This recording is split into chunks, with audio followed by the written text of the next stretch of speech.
Hindi pong napapanood ang Premier Volleyball League Reinforced Conference dito sa SND. Buhay pa ang chance ng Perla Spikers na makakuha ng isang outright semifinals berth matapos manalo sa set number 3. Not too fast, sabi ng Perla Spikers. Sila napakabigat ng kanilang pinaglalaban para naman sa Cool Smashers.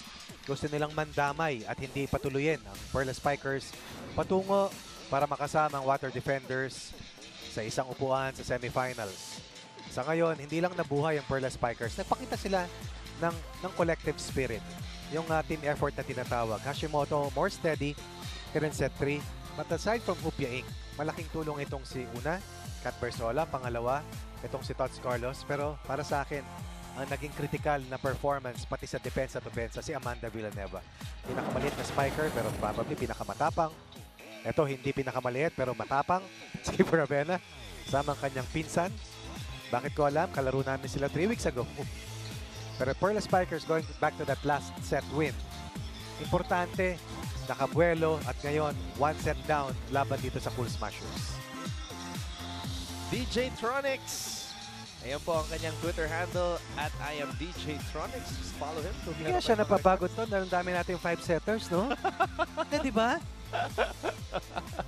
Lagi nakangiti eh.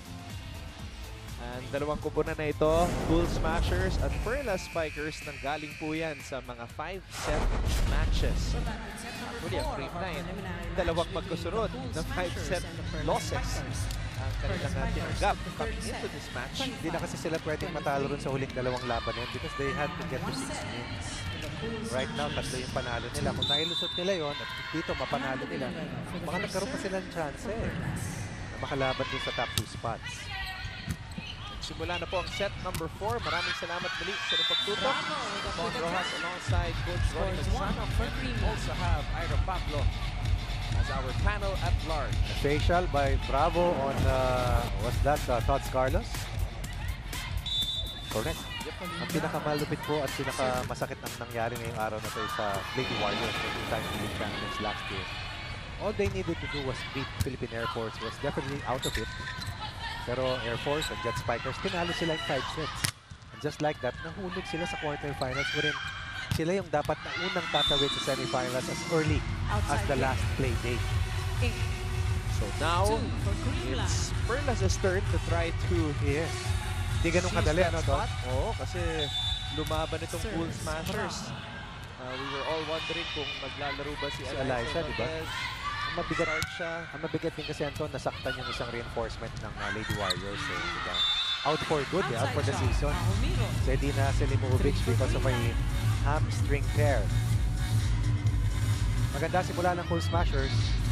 Perla Spikers after winning a very close third set.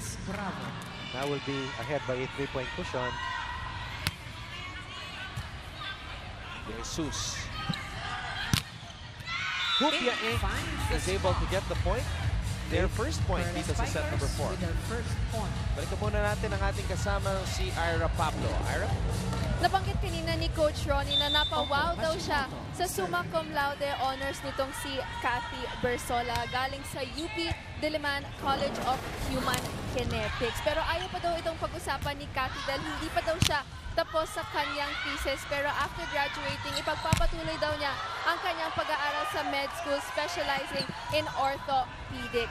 Matagal na daw pinaplano ito ni Kathy and she is very passionate about her plans. So, tinanong ko siya what is her inspiration in pursuing med school. Ang sinabi naman niya, besides her injuries, what inspired her to pursue this is her grandfather na nakita niyang nahihirapan ng dahil lang sa sakit noong bata pa siya. So itong si Kathy Bersola, summa cum laude sa school at summa cum laude sa buhay. Anton Ronnie?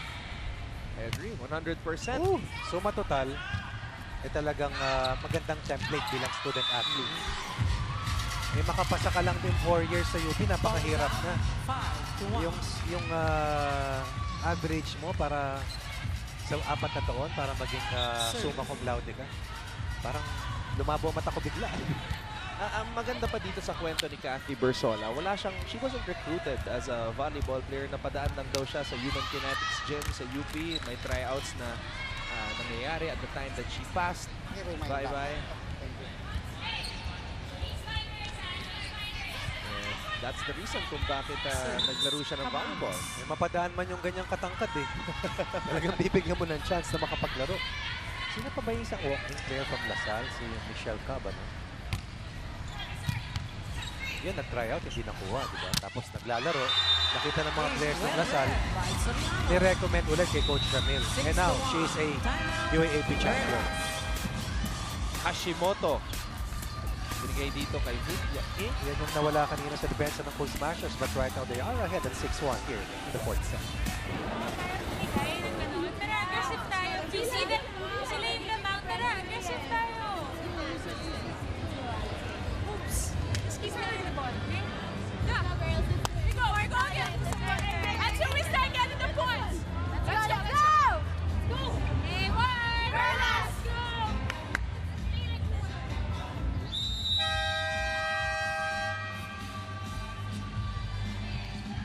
All right, let's see if the Perla Spikers will wake up after that huddle.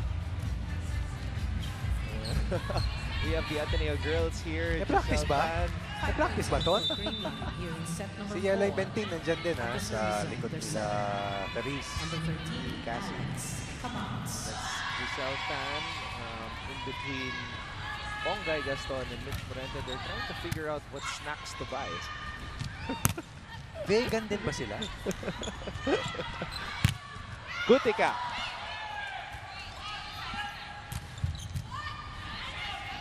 Cabanos just sending it to the Perla side. Back set. Soriano. Drop ball is good para kay Pao Soriano. Hindi Humiro just could not keep her balance to shadow itong si Pao Soriano. Pao Soriano prevailing over the middle blocker. I'd just like to point out, no, mas mabilis kumilos si Alex Cabanos, pati yung thought process niya mas mabilis. And her quick thinking has enabled her not only to keep the ball in play, pero kanina may magandang dunk play itong si Alex Cabanos. Pinakamalaking kalamangan ng Cool Smashers in the last 2 sets, 6 na puntos. Tuloy-tuloy ang mga pagsubok sa playing career nitong si Alex Cabanos after helping UST return to the Final Four. Now, Diba, bilis kumilos, no? she's trying to help the Cool Smashers beat Perlas ngayong gabi. Magbabalik po ang reinforced conference ng PBL dito sa SNA. DJ Tronics doing the Dougie inside the Phil Oil Flying V Center dito sa San Juan. Extended sets here. Alam ko, Anton, may ganyang moves ka rin eh. wala. Kayang-kaya mo yan eh. Yan, tara, samahan kita ron. Ihatid lang kita. 8-1 ang ating talaan dito pabor sa Cool Smashers. Nagising bigla sila, no? Kasi naging determinado itong Perla Spikers dun sa third set. Pero ngayon, kung kanina naghahabol ang Cool Smashers dun sa third set na hindi nila nakompleto, dito naman sila ang hahabulin ng Perla Spikers. Hupia Ink going for a drop shot. Pero andun si Pao Soriano at si Gutica. 8-point lead for the Cool Smashers. Nothing is at stake for the Cool Smashers, but the way they have been playing, this has been their best game in the last 2 matches. Saka na itutuloy-tuloy nila. Doon naman sa third set, mas kinatalo sila. Nakita mo yung effort at yung big charge dun sa dulo. We just saw the mom of Alex Cabanos, Miss Ana Cabanos. Net touch, shot. Net infraction laban dito sa Cool Smashers. Ito po ang ating mga leading scorers. Both Shout and Valdez have 15 points. Gutica's got 13. Si Hupia Ink may 18 points. At si Amy Ahumiro merong 10 puntos para sa Perla Spikers. Shout getting that one through. Parang hindi ko nakita yung anino, yung higanting anino ni Shout dun sa third set. Pero dito sa tangka nilang i-close out ang laban sa pang-apat na set, Shout announcing her re-entry. Tangkad. 6'5" from Oregon. This is a juggernaut, a blitz para sa Cool Smashers. Rak-rakin din daw, celebrating that last point. A free point, 9-point lead, Cool Smashers. Perla Spikers under siege right now dito sa ating pang-apat na set. Hashimoto. Ganadera. Valdez. Alyssa Valdez gives the Cool Smashers a 12-2. double-digit lead. Ang pinakamalaking kalamangan Substitution. dito sa laban na to. Perlas. Valdez soaring and scoring for the kill. Eluding Sasa de Banaderas defense, beating Ella de Jesus' floor defense. Lead is at 10. Pinakamalaking kalamangan by any team in this match so far. Cabanos, back set para kay Shout. Hashimoto to Ink. That hits the line. And Hupia gets the point. 3-12. Ang lutong ng palo ni Hupia Inc. I believe Hupia Inc. together with Jenny Keddy and Dow are the three leading reinforcements. We talk about scoring Hupia Inc. from Curitiba, Brazil. Hupia has a very impressive volleyball resume dahil naging international player na rin yan sa Amerika at sa Turkey. So from Brazil, she has played in America, in Turkey, and now here in the Philippines. As Coach Jerry E looks on, Substitution. Galanza nagbabalik dito sa ating Green laro. line, 11 out, 8. Papahinga Galanza muna itong in. si Laura Shout. 2 straight points mula sa Perla Spikers. Service Inc. Baka ito na yung momentum na hinahanap nila. 12-2 kanina yan. Para mas makalapit. That is out. That's At one malakas for Green itong line. palo, itong serve ni Hupia. Yan yung mga nakaka-deflate ng momentum at nakakadagdag naman ng kumpiyansa para dito sa Cool Smashers. Both teams have lapsed into service errors, lalong-lalo na dun sa second set. Carlos. That's out. Too wide. 14-4. That's Carlos. Napakaganda ng pinakita dun sa third set na panalo rito ng Perla Spikers. Pero sa ngayon, ang 10 puntos ay parang napakabigat na burahin. Service. Parang isang napakalaking batong nakapatong sa mga balikat ng Perla Spikers. Hashimoto. Quick attack para kay Bersola. Quick attack. Perlas. They needed that. 14. Kalamangan na ibaba sa Sham. Ito yung huling pasa. De Jesus. Hashimoto. Away from Bravo. Well inside para kay Kat Bersola. The summa cum laude. Galanza. And Galanza. Amanda Villanueva denied getting by Villanueva. great elevation and the right timing 6-14. for that tip. Nabasa niya, bumitin yung kanyang kapwa Falcon. Service. Binitin din niya yung kanyang net defense. Another 2-point run para dito sa Perla Spikers. Valdez from the Valdez middle. off the hand of Carlos. Another quick play for Eliza Valdez. Cabanos, very precise sa kanyang ball distribution. Able to match up with her East Asian counterpart. Look at this pass. Galanza, Gemma Galanza. Cabanos, and then Valdez. Coco Hashimoto binigay dito kay Villanueva. Cross-court shot. 7. They're going to need a whole lot more of those para makahabol dito kontra sa Cool Smashers. That's over Colleen Bravo. Kathy Bersol. Serve. Going to zone 6. Cabanos. Bravo.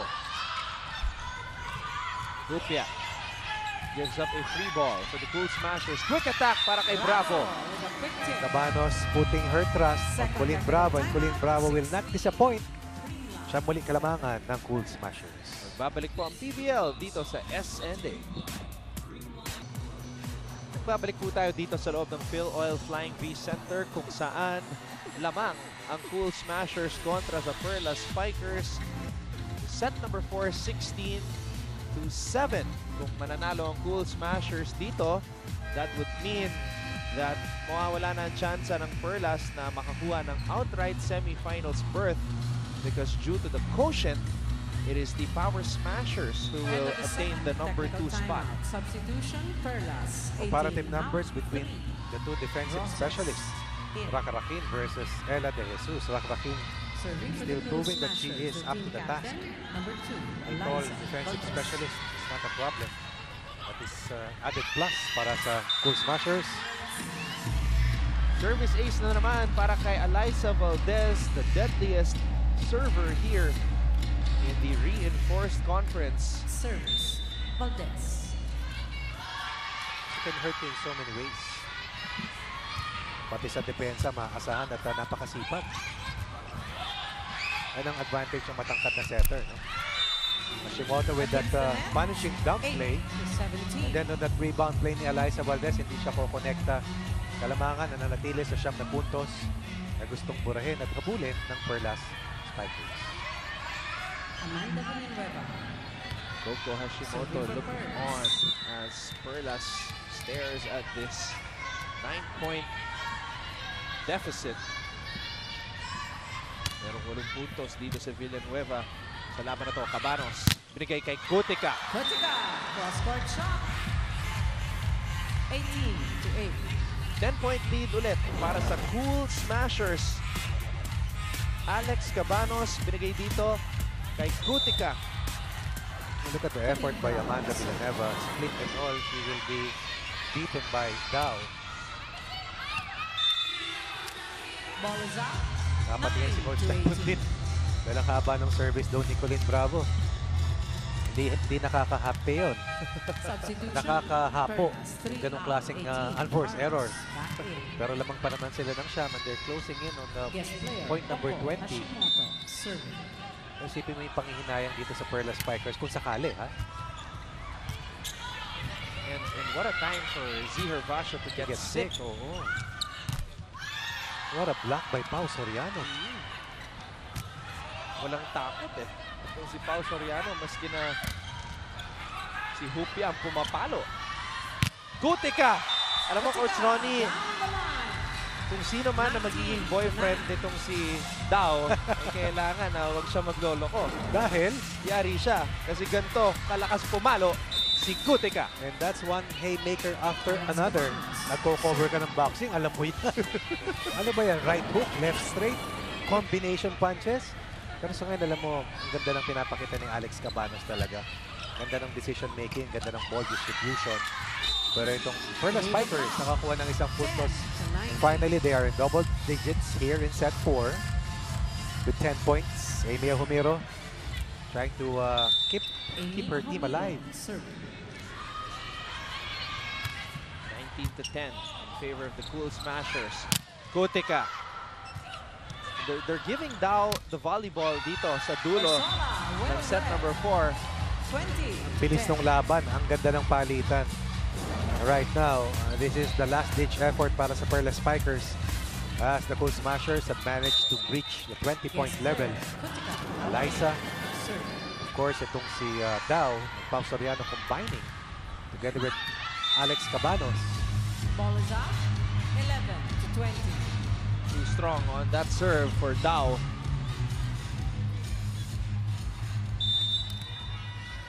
Guest player. Hupia. 8. 20 to 11. Will the Cool Smashers complete this day of upsets? Oo nga, no, to, no? Kanina mo pa binabanggit yun, ano? Si Coach Maki kasi, Valdez into the block. 21 to 11. mula alas 3 ng hapon hanggang alas 8 ng gabi, that has been the storyline here at the Phil Oil Flying the Arena. Pausa Yan yan. ba ang guhit ng tadhana ngayong araw na to? Ang gulong ng palad ba iikot? Kanina po kasi nagtagumpay ang Philippine Air Force kontra sa Lady Warriors 3 sets to 2. And then in our second match, winalis naman ng Power Smashers ang Water Defenders. Tama yan, at ang Power Smashers ang siyang pinaka-numero 1 makikinabang kung sakaling manalo ang Cool Smashers laban sa Perlas Spikers. And that could be 3 points away. And Coach Pamilar might be getting some ice cream later from the Cool Smashers. Kaya Diba, kanina nanonood si Coach Nas kanina eh, di ba? For the serve. Silang makikinabang. Free ride to the semis. Hashimoto. And rest has been very valuable Yun, yun para ang- sa mga kupunan dito sa conference nito. Aside from an automatic semi seat, yung chance to rest. Lanza hits the spot. Kasi parang 12 ginto yan eh, to 22. sa ngayon. After the game, tulog ka lang. Konting pahinga, quick turnaround. Tapos, laban na naman.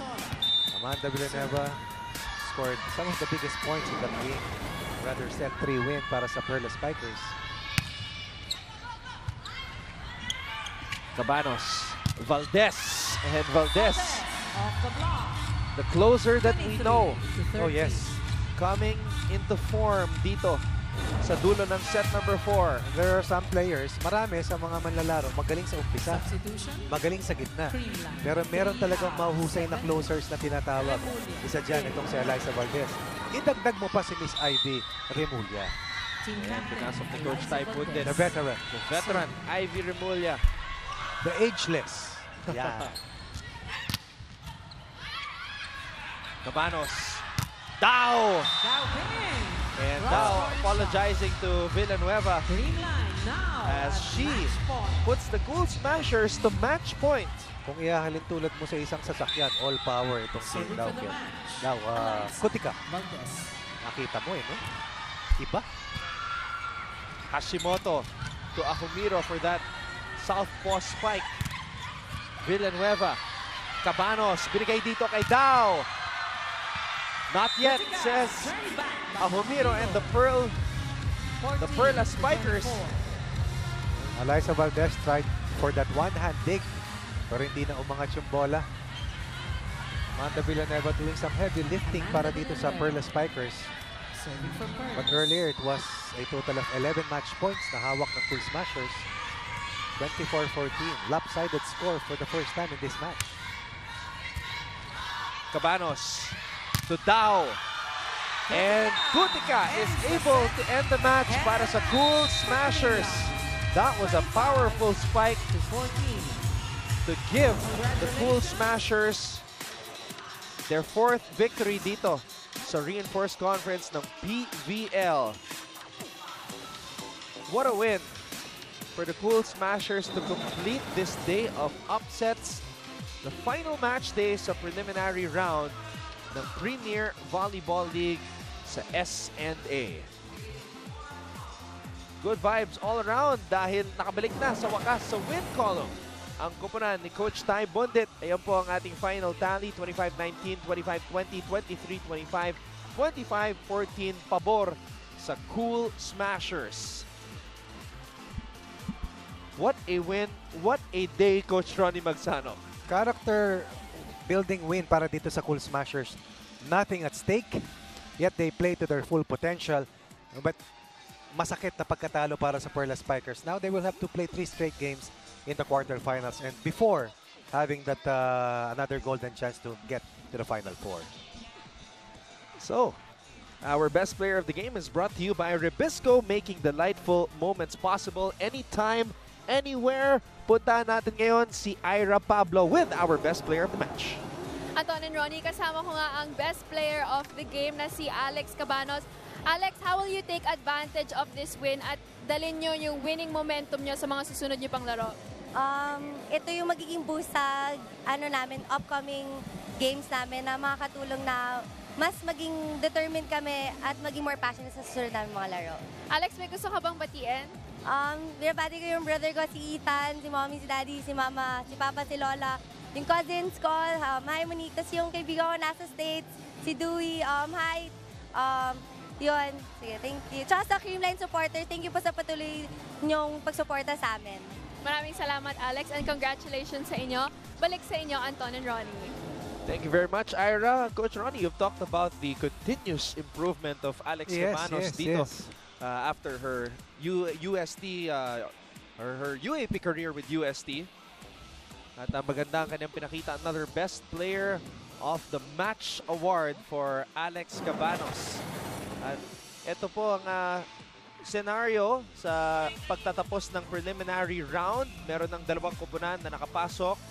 Earned an outright semifinals berth. Ayan po ang Water Defenders at ang Power Smashers. And the Lady Warriors, Perla Spikers, Cool Smashers, and Lady Jet Spikers will try to outdo each other in a one-round quarterfinal battle that will start on Saturday. Top 2 teams Saturday there. na agad? Sabado na agad. Top 2 teams there will join the Water Defenders and of course, ang koponan ng Power Smashers sa ating semi-finals. At ito na po ang schedule ng ating quarterfinal round. We have the Lady Warriors versus the Lady Jet They will start from Spikers. scratch. We have to point it Oo. out. Balik sa 0-0 ang kartada ng ating mga apat na teams. Panibagong buhay para sa Lady Jet Spikers na tinalo ang Lady Warriors kanina sa ating unang laban ngayong hapon. At maghaharap Ayan na muli. naman. Ito na naman. Ayaw! Ayan ang kurot ng tadhana. Sa ayaw at sa gusto nila, sila'y muling magsasagupaan pagdating sa Sabado. So tuloy-tuloy ang aksyon dito sa Premier Volleyball League Reinforced Conference. Kaya samahan niyo ulit kami at makisali sa saya dito sa Phil Oil Flying V Center. All the hardworking men behind the scenes. Let's show them some love here right now. Maraming salamat sa inyo. At maraming salamat din po sa lahat ng mga nanood sa SNA. Kaya naman sa ngalan ni Direk Al Neri, our executive producer Malu Neri, our panel at large, Ida Pablo, of course, our live stream team, and my partner, Coach Ronnie Magsanok. Ako si Anton Rojas. Nagpapasalamat sa inyong panonood. Thank you, Cassie. Thank you, Therese. And thank you, everybody. Ito po ang Premier Volleyball League sa SNA.